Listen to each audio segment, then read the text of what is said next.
Ventana abierta. Pues aquí estamos, en Ventana Abierta, con el poeta Mateo Morrison, que es un placer recibirlo como nuestro invitado especial, que se queda con nosotros también a rienda suelta. Pero, Mateo, en Ventana Abierta queremos conocer algo del ciudadano. Y ese nombre, Morrison, viene de las Islas Británicas. Y tú eres descendiente de caribeños ingleses, que aquí se dicen cocolos. Cuéntanos ese origen tuyo. Mi padre, el profesor Edward Morrison, jamaiquino. Jamaiquino. A veces se usa jamaiquino o jamaicano, sí. Pero nosotros de herido decimos jamaiquino. Y mi madre dominicana, Efigenia Fortunato. Ese es el origen. Se juntan las dos culturas, las dos manifestaciones culturales. Por ejemplo, en mi casa, en forma original, mi padre era anglicano, mi madre católica. Y convivieron. Y mi abuela adventista. Sí, o sea que sí. Esas tres religiones normaron mi vida inicial desde mi niñez. Y esas expresiones culturales fueron la base de lo que fue posteriormente mi formación. Tu formación. Después me transformé por la realidad social del país porque y del mundo. Tú naciste aquí. Claro. Pero, ¿tú hablabas inglés en tu casa? Se hablaba inglés, sin embargo, solo en la primera etapa. Después se hablaba prácticamente español e inglés un poco. Pero tú eres perfectamente bilingüe, inglés, español. Así es, aunque lo practico poco. Sí, pero está en ti. Está en mí. Está en ti. Sí. Sí, Mateo, quienes te conocen, hay que pensar en ti en algo muy importante. Es decir, que tú has marcado una generación desde la UAS por la apropiación de la literatura como una conexión democrática, como una conexión de fraternidad. Háblanos de esa experiencia. Sí, ha sido una experiencia sumamente importante. La primera experiencia vino con la fundación del grupo La Antorcha. La Antorcha, el grupo La emblemático Antorcha. Sí, grupo. El grupo La Antorcha, Alexis Gómez, Enrique Eusebio, Rafael Abreu Mejía, Soledad Álvarez y yo. Que casi los hemos tenido todos aquí ya. Sí. Un 21 de mayo de algún año nos reunimos en el parque del Ensanche Sama y decidimos fundar ese grupo. Ya La Antorcha entonces se venía a sumar a otros grupos importantes que había en el país, como El Puño, La Isla y La Máscara. Eran 4 grupos literarios. En la capital también había algunos en el interior. Esa fue mi primera etapa. La segunda, muchos años después, va a ser cuando tomo la iniciativa de solicitar al Consejo Universitario, junto a un grupo de jóvenes, hacer el taller literario César Vallejo. El taller literario César Vallejo, que nosotros fundamos, y una de las personas que ha tenido mayor proyección fue el segundo director del taller literario César Vallejo, que es José Mármol. Sí, claro. Y a otros jóvenes que han formado parte, Plinio Chaín, Basilio Beliar, en diversas etapas. No voy a decir todos los nombres. Tomás Castro, Ilón Canacidí Perdomo. Estamos hablando de decenas, porque es un taller literario que se fundó. ¿De todos los géneros literarios o de solo todos los géneros? Sin embargo, la poesía ha sido el género más cultivado. Usted poeta primero. Pero hay también narradores importantes que han salido del área de teatro, pero bueno. Pero lo fundamental quizás es que hace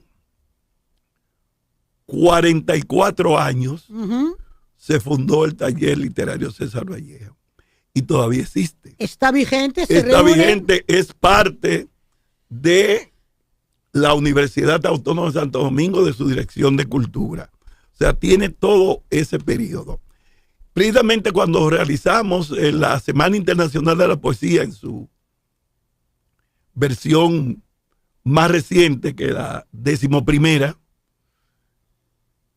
tuvimos al gran poeta peruano Oscar Limachi como invitado internacional, y él se asombró, al ser peruano, que tuviéramos un taller literario con el nombre de ese gran poeta peruano, que es César Vallejo, claro. y no de uno. Entonces, eso también significó un relanzamiento de ese taller con un intercambio con el Perú.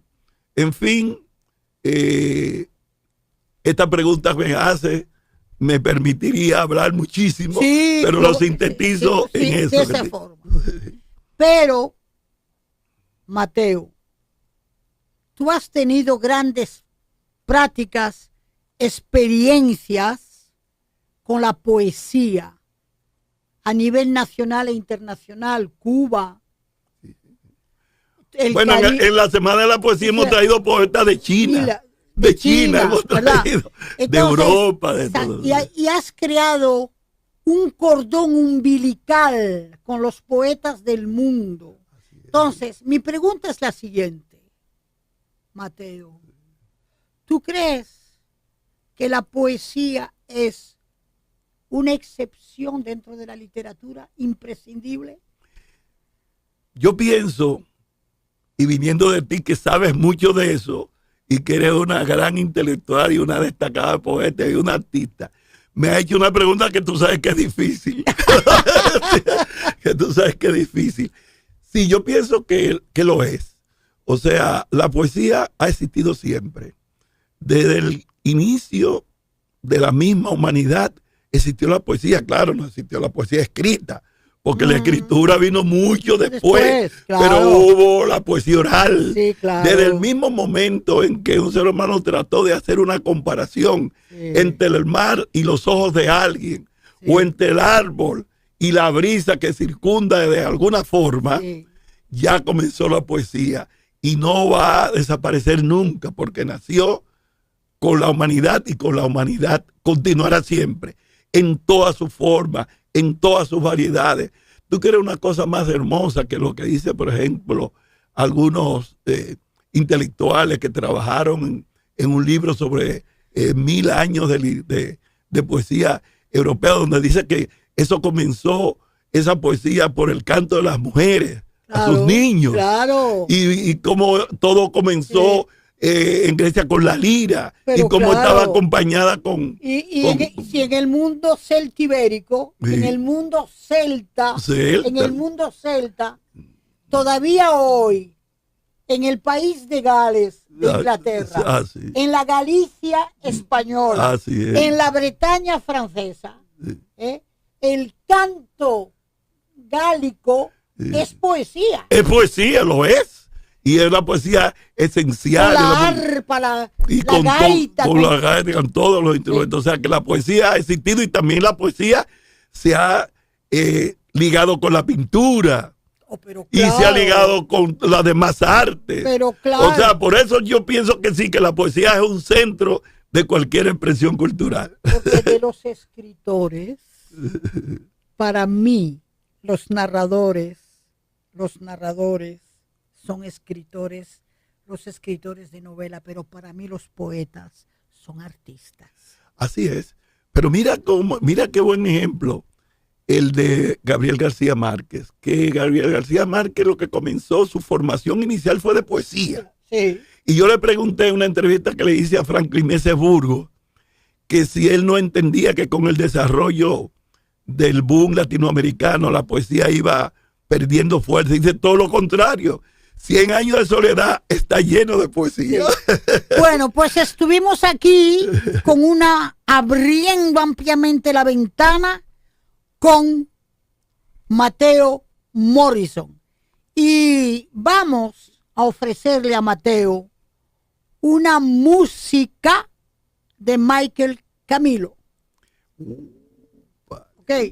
Y seguimos con A Rienda Suelta en tu programa Caribe Somos porque el Caribe nos une.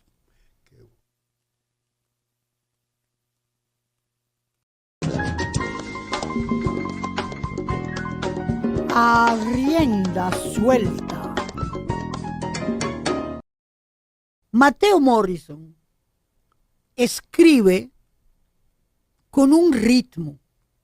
Hay poetas que escriben con versificación y otros poetas escriben con la rítmica y el movimiento de la palabra enlazada.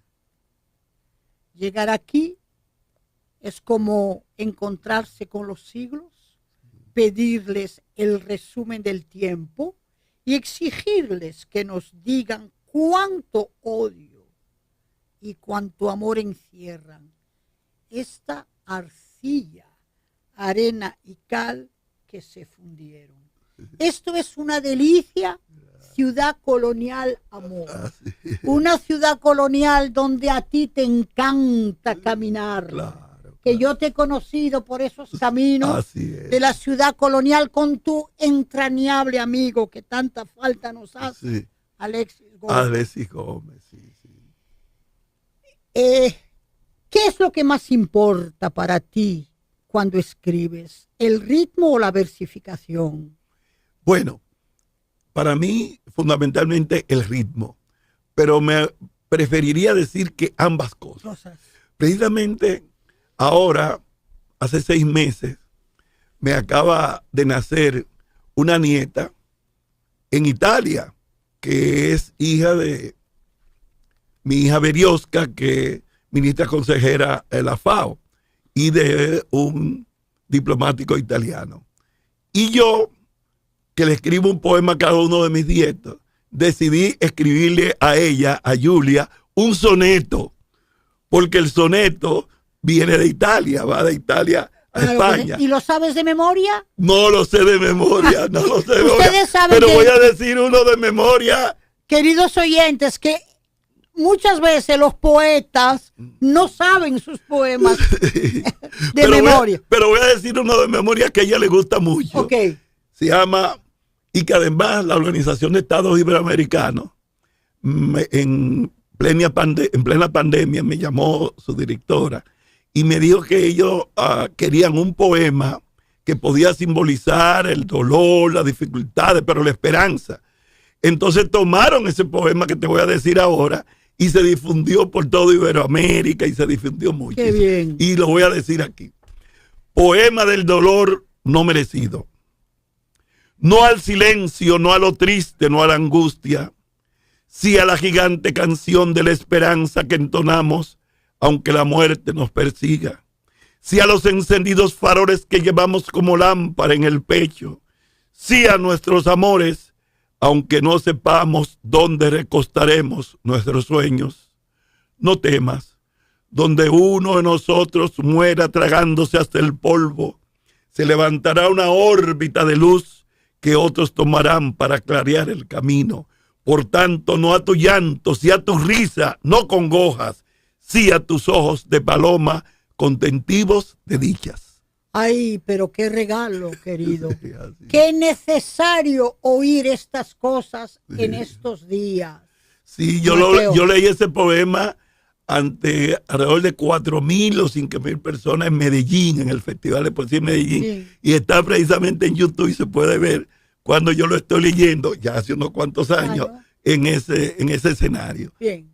Tu experiencia poética a nivel internacional, yo siento que tienes una poética de sensibilidad profundamente sensual, erótica, con un aterrizaje siempre de una reflexión humanizante. Bueno, esa definición es tan importante que me la vas a escribir para ponerla en alguna cita de los próximos libros de poesía, porque creo que es exactamente por ahí lo que sería una síntesis de eso. A veces me han preguntado ¿cuál es el tema de mi poesía? Bueno, el tema de la poesía es muy diverso. La vida. La vida. Eso sería la mejor respuesta. El tema de la poesía, porque siempre en la primera etapa se se asomó el criterio muy reiterado de que yo era solamente un poeta social, un poeta político, un poeta a partir del aniversario del dolor. Sí. Sin embargo, si se lee bien Aniversario del Dolor, va a encontrar con el poema A la ciudad colonial que tú acabas de leer, que no tiene nada que ver con política, sino que el que no tiene nada que ver con eso. Y así ha ido transcurriendo. Entonces me decía precisamente en estos días José Mármol, que presentó mi libro en la Feria del Libro de Madrid hace ahora 3 o 4 años. Él presentó el libro mío Terreno de Eros. Y él me decía, Mateo, con el tiempo tú te has vuelto un poeta un poco más erótico. Digo, no, yo lo he sido de alguna forma siempre, pero quise hacer un libro que no tuviera ninguna relación con los problemas sociales, con los poemas políticos, con los poemas de la cotidianidad, sino solo sobre ese aspecto. Pero tengo otros que entonces son de otra dimensión. O sea, sí, muy bien. Mira, Mateo, esta mujer se viste de armadura romana. El metal la cubre y resalta con el brillo de su cuerpo. Sonríe desde la seguridad que le da su vestido imperial. Nos invita a recorrer con la mirada toda su existencia cubierta de metales fundidos por nuestros ojos. Detrás, las catacumbas penetran en el sueño. ¿Qué te llevó a escribir? Mira, eso me llevó a escribir esa relación de lo imperio, de lo imperial, de lo grande, de lo hermoso, en una visita a Roma, con la profundidad del amor en un espacio como ese, y cómo relacionar esa grandiosidad con lo simple. Y me llevó a hacer eso. Qué bien. Mateo, acabas de publicar Tempestad del Silencio, que ya está corriendo en librerías, ¿verdad? Así es. Sí, y con eso vamos a seguir a rienda suelta con nuestro invitado, el poeta Mateo Morrison. Radio Cultural, Radio Funglobe.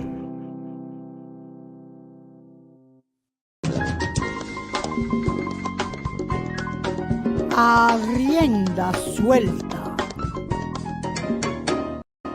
Aquí a rienda suelta con Mateo Morrison, poeta nacional dominicano con una trascendencia internacional porque es el creador, fundador, director del Festival de Poesía que se da cada 2 o cada año. Ahora cada año. Cada año. Antes se daba cada 2 años, pero ya tenemos unos años que lo estamos haciendo anual. Anual. Ya tenemos hasta todo preparado para comenzar la organización del mismo. Y te lo digo al público, tienes que hacerme la propuesta de cuál va a ser tu participación, que lo digo públicamente, que nos aportará mucho en esta 12ª versión. Sí. Ahí va. Bueno, gracias, Mateo, gracias. Mira, Mateo,